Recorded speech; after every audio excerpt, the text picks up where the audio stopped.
ಓಂ ಶ್ರೀ ಗುರುಭ್ಯೋ ನಮಃ. ಅನಂತರಾಮಾಯಣ ಸುಂದರಕಾಂಡ ಅಶೋಕವನ ಧ್ವಂಸ ಭಾಗ 21. ರೋಧಿಸುತ್ತಾ ಕೊಟ್ಟ ಚೂಡಾಮಣಿಯನ್ನು ಪವನಸುತನು ಸ್ವೀಕರಿಸಿದನು. ಹರ್ಷಿತನಾಗಿ ಮಾತೆಗೆ 3 ಬಾರಿ ಪ್ರದಕ್ಷಿಣೆ ಮಾಡಿ ನಮಸ್ಕರಿಸಿ ಸದ್ಯದಲ್ಲೇ ಸಮುದ್ರವನ್ನು ಲಂಘಿಸಿ ದಂಡು ಸಮೇತ ಬರುವುದಾಗಿ ಹೇಳಿ ಅಲ್ಲಿಂದ ಹೊರಟನು. ಕೆಲವು ಗಳಿಗೆಗಳ ಕಾಲ ಅಶೋಕವನದೊಳಗೆ ಸುತ್ತಾಡಿದನು. ರಾಮದೂತನು ಬಂದಿರುವ ವಿಚಾರ ಮದಾಂಧನಿಗೆ ತಿಳಿಯಲೇಬೇಕು. ಪ್ರಥಮದಲ್ಲಿಯೇ ಆತನ ಸೊಕ್ಕಿಗೆ ಸವಾಲ್ ಎಸೆಯಲೇಬೇಕು. ನನ್ನ ಪಾಲಿನ ವಿಕ್ರಮವನ್ನು ಪ್ರದರ್ಶಿಸುತ್ತೇನೆ.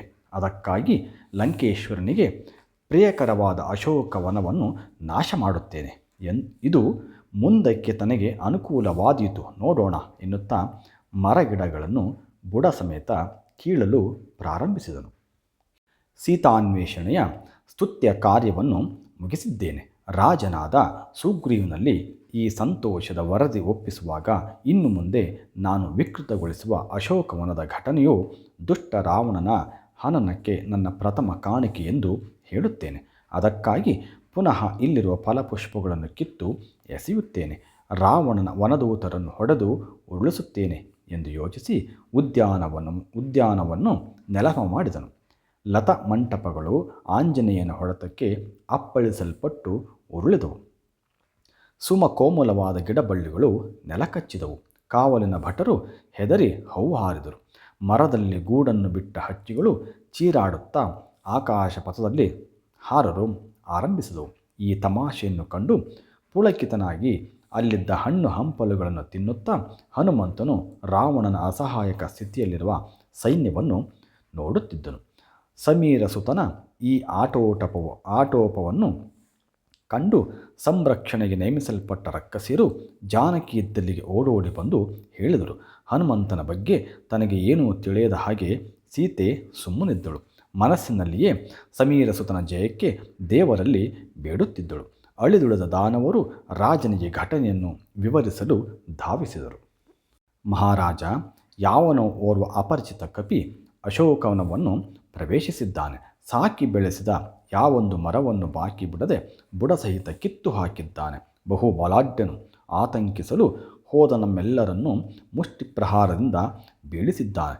ಕೆಲವರು ಸಾವನ್ನು ಅಪ್ಪಿದ್ದಾರೆ, ಹಲವರು ನೋವನ್ನು ಅನುಭವಿಸುತ್ತಿದ್ದಾರೆ. ಇನ್ನೂ ಎಷ್ಟೋ ಜನರು ಕೈಕಾಲು ಮುರಿದು ಬಿದ್ದಿದ್ದಾರೆ. ಆಸುಪಾಸಿನ ಜನರೆಲ್ಲ ಭಯಗ್ರಸ್ತರಾಗಿದ್ದಾರೆ. ಇನ್ನು ತಲೆ ತಪ್ಪಿಸಿಕೊಂಡು ನಾವು ನಿಮ್ಮಲ್ಲಿ ಗತಿಸಿ ಹೋದ ದುರದೃಷ್ಟ ಘಟನೆಗಳನ್ನು ವಿವರಿಸಲು ಓಡೋಡಿ ಬಂದಿದ್ದೇವೆ. ದೈತ್ಯೇಶ ಮಂಗನ ಕೈಯಿಂದ ನಮ್ಮನ್ನು ರಕ್ಷಿಸಿ ಎಂದರು.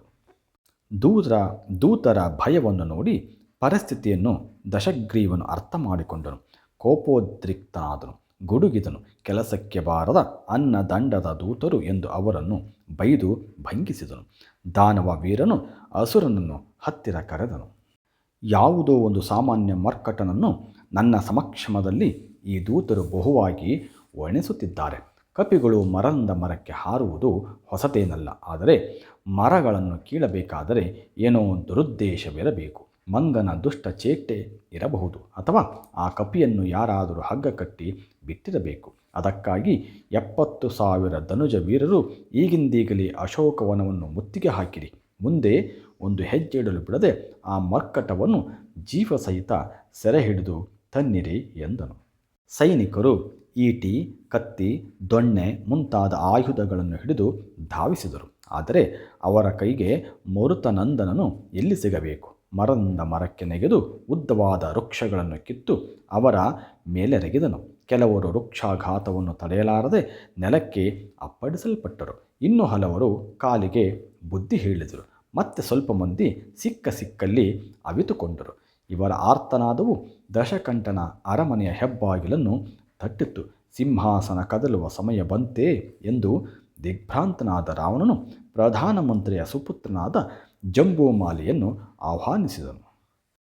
ಜಂಬೂಮಾಲಿಯ ಹತ್ಯೆ ವೈರಿ ಹೃದಯವನ್ನು ಗಡಗಡನೆ ನಡುಗಿಸುವ ಸೇನಾನಿಗಳನ್ನು ಅಶೋಕವನಕ್ಕೆ ಕಳುಹಿಸಿದೆ. ನಮ್ಮವರ ಹೃದಯವು ದಿಗಿಲೇಳುವಂತೆ ಆ ಮರ್ಕಟನೋರ್ವನೇ ಸೆಣಸಿದ್ದಾನಂತೆ. ಅಜೇಯನಂತೆ ನಟಿಸುತ್ತಿರುವ ಆ ಪ್ರಾಣಿಯನ್ನು ಕಟ್ಟಿಕೊಂಡು ಬಾ ಎಂದನು. ಅಷ್ಟರೊಳಗಾಗಿ ಹನುಮಂತನು ಧನುಜ ಕುಲದ ದೇವತಾ ಸ್ಥಳವಾದ ಚೈತ್ರ ಪ್ರಸಾದದ ಮೇಲೆ ಲಂಘಿಸಿದನು. ಅಲ್ಲಿಯ ಗೋಡೆಗಳನ್ನು ಕೆಡಹಿದನು. ವಜ್ರ ಕಂಬಗಳು ಉರುಳಿದವು. ದೈತ್ಯರ ಹೃದಯಗಳು ಜರ್ಜರಿತವಾಯಿತು. ಲಂಕೆಗೆ ಮಾರಿ ಹೊಡೆಯಿತೋ ಎಂದು ಕಳವಳಗೊಂಡರು. ಜಂಬೂಮಾಲಿಯು ರಣಕಣದಲ್ಲಿ ಮರ್ಕಟನನ್ನು ಸೋಲಿಸುವ ದುರಹಂಕಾರದಿಂದ ಯುದ್ಧ ಸನ್ನದ್ಧನಾಗಿ ಹನುಮಂತನನ್ನು ಎದುರಿಸಿದನು. ನೀನು ರಾವಣನ ಕಡೆಯಿಂದ ಬಂದೆಯಾ? ಇದಕ್ಕಿಂತ ಮೊದಲಾಗಿ ಬಂದವರ ಅವಸ್ಥೆ ಏನಾಯಿತು ನೋಡು. ನಾನು ರಾಮದಾಸ. ದೇವರ ಶ್ರೀರಕ್ಷೆಯಿದೆ ನನಗೆ. ಅವನ ಕೃಪಾ ಕಟಾಕ್ಷದಿಂದ ಈ ಲಂಕೆಯನ್ನು ಧೂಳೀಪಟ ಮಾಡುತ್ತಿದ್ದೇನೆ. ಈಗೋ ನೀನು ಇನ್ನಿರಬಾರದು. ಮತ್ತೆ ನಿನ್ನೊಂದಿಗೆ ಬಂದಿರತಕ್ಕ 7 ಮಂದಿ ಮಂತ್ರಿ ಕುಮಾರರು ಯಮಸದನದ ಅತಿಥಿಗಳಾಗುವರು. ಈ ರೀತಿ ಹೇಳಿ ಸಿಕ್ಕ ವೃಕ್ಷಗಳಿಂದ ಅವರ ತಲೆಯನ್ನು ಒಡೆದನು. ಸಹಾಯಕ್ಕೆ ಬಂದ ವಿರೂಪಾಕ್ಷನೇ ಮುಂತಾದ 5 ಸೇನಾಧಿಪತಿಗಳು ಜಂಬೂಮಾಲಿಯೊಂದಿಗೆ ಮೃತರಾದರು. ರಣಕ್ಷೇತ್ರವು ಮರಣಕ್ಷೇತ್ರವಾಯಿತು. ದಾನವರ ಹೃದಯದಲ್ಲಿ ಹೆದರಿಕೆಯ ಕತ್ತಲೆ ಆವರಿಸಿತು. ಶೋಕ ಹೆಚ್ಚಿತು. ಅಕ್ಷಯಕುಮಾರ ವಧೆ. ಕದನ ಕಲಿಗಳು ಹತರಾದರು ಎಂಬ ದುರ್ವಾರ್ತೆ ರಾವಣನ ಅರಮನೆಯನ್ನು ಮುಟ್ಟಿತು. ಪ್ರಳಯ ಕಾಲದ ರುದ್ರನಂತೆ ತಾಂಡವವಾಡುವ ಹನುಮಂತನ ಸೆರೆ ಅಕ್ಷಯಕುಮಾರನಿಂದ ಸಾಧ್ಯ ಎಂದು ಭಾವಿಸಿ ಲಂಕೇಶ್ವರನು ಆತನಿಗೆ ಕರೆ ಕಳುಹಿಸಿದನು. ಬಂದವನೇ ಅಯ್ಯನ ಅಪ್ಪಣೆ ಏನೆಂದು ಕೇಳಿದನು. ದಾನವರ ದುರ್ಗತಿಗೆ ಕಾರಣನಾದ ಅಂಜನಾಸುತನನ್ನು ಕಟ್ಟಿತರಲು ಕಟ್ಟಪ್ಪಣೆಯಾಯಿತು. ಮತ್ತೆ ಹೇಳಬೇಕೇ ಅಕ್ಷಯಕುಮಾರನ ಅಟ್ಟಹಾಸ. ಒಬ್ಬ ಕಪಿಯನ್ನು ಹಿಡಿಯಲಿಕ್ಕೆ ಸಾವಿರಾರು ದಾನವರನ್ನು ಸಂಘಟಿಸಿಕೊಂಡು ಆರ್ಭಟವೀಯುತ್ತಾ ವನಪ್ರವೇಶ ಮಾಡಿದನು. ಜ್ವಾಜಲ್ಯಮಾನವಾಗಿ ಕಂಗೊಳಿಸುವ ಸೂರ್ಯನಂತೆ ಕಣ್ಣು ಕುಕ್ಕುವ ತೇಜೋಮಂಡಲದಂತಿರುವ ಹನುಮನ ಸಮಕ್ಷಮದಲ್ಲಿ ಯಾರಿಗೆ ಯುದ್ಧ ಮಾಡಲು ಸಾಧ್ಯ?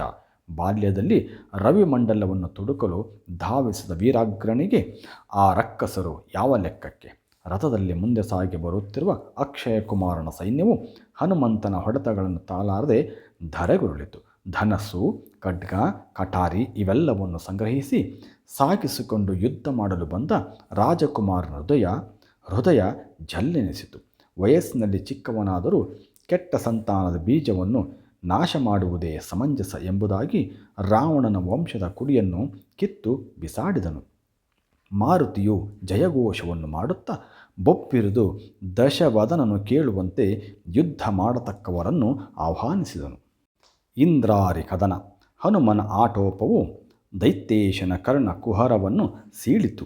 ಈ ತುಂಟ ಕಪಿಯೋರ್ವನ ಉಪಟಳ ಸಹಿಸಲ ಸರಳವಾಯಿತು ಎಂದು ಕ್ಷಣಕಾಲ ಮರುಗಿದನು. ದಶಕಂಠನ ಕಡೆಯಲ್ಲಿ ವೀರರಿಗೆ ಬರಗಾಲವಿದೆಯೇ? ಪ್ರಳಯ ರುದ್ರನಂತೆ ಆರ್ಭಟಿಸಿ ಕುಮಾರನಾದ ಮೇಘನಾದನನ್ನು ಕರೆಸಿದನು. ಅನಾಹುತಗಳ ಸುರಿಮಳೆಯನ್ನು ನಿಲ್ಲುವಂತೆ ಮಾಡಿ ಪುಂಡಾಟಿಕೆಯ ಮಂಗನನ್ನು ಸಭೆಗೆ ಕಟ್ಟಿತರುವಂತೆ ಮಗನಿಗೆ ಆದೇಶಿಸಿದನು. ಅಪ್ಪ, ಈ ಸಣ್ಣ ಕೆಲಸವನ್ನು ಮಾಡುವ ಬಗ್ಗೆ ತಮಗೆ ಶಂಕೆ ಬೇಡ. ನನ್ನೀ ಶಕ್ತಿಯ ಪರಿಚಯವು ಮರದಿಂದ ಮರಕ್ಕೆ ಹಾರುವ ಮಂಗನಿಗೆಲ್ಲಿ ತಿಳಿದಿರಬೇಕು.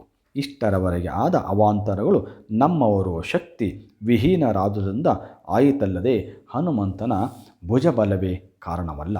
ಅಂಜುವ ಅಗತ್ಯವಿಲ್ಲ. ಅಶೋಕವನದಲ್ಲಿ ಅಂಜಿಸುತ್ತಿರುವ ಕಪಿಯನ್ನು ಹೆಡೆಮುರಿ ಕಟ್ಟಿ ನಿಮ್ಮ ಪಾದತಳದಲ್ಲಿ ಒಪ್ಪಿಸುತ್ತೇನೆ, ಅರ್ಪಿಸುತ್ತೇನೆ.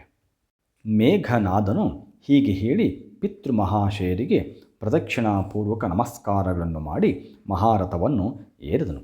4 ಅಶ್ವಗಳನ್ನು ರಥಕ್ಕೆ ಕಟ್ಟಿ ಧನುರ್ಧಾರಿಯಾಗಿ ಮಂತ್ರಾಸ್ತ್ರಗಳನ್ನು ರಥದಲ್ಲಿ ಹೇರಿ ಒಂದೇ ಸವನೆ ಅಶೋಕವನದತ್ತ ಧಾವಿಸಿದನು.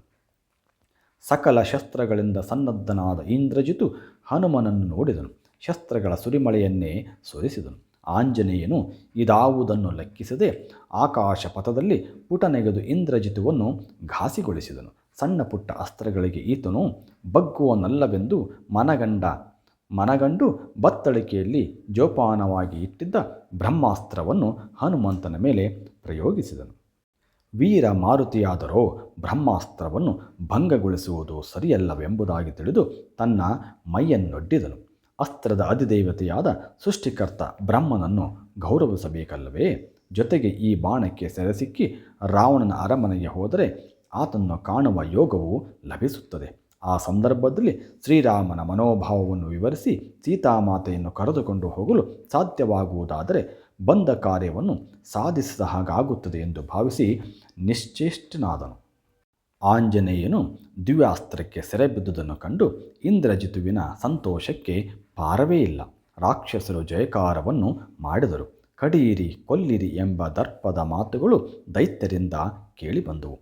ಇಂದ್ರಾರಿಯ ಆಜ್ಞೆಯಂತೆ ಹನುಮಂತನನ್ನು ಹೊತ್ತುಕೊಂಡು ತಂದು ರಾವಣನ ಸಮಕ್ಷಮದಲ್ಲಿ ನಿಲ್ಲಿಸಿದರು. ಪೆಚ್ಚು ಮುಖದವನಂತೆ ನಡೆಸುತ್ತಿದ್ದ ಹನುಮಂತನನ್ನು ದೈತ್ಯೇಶನು ಕಂಡು ಪ್ರಶ್ನಿಸಿದನು. ಸರ್ವೇ ಜನ ಸುಖಿನೋ ಭವಂತು.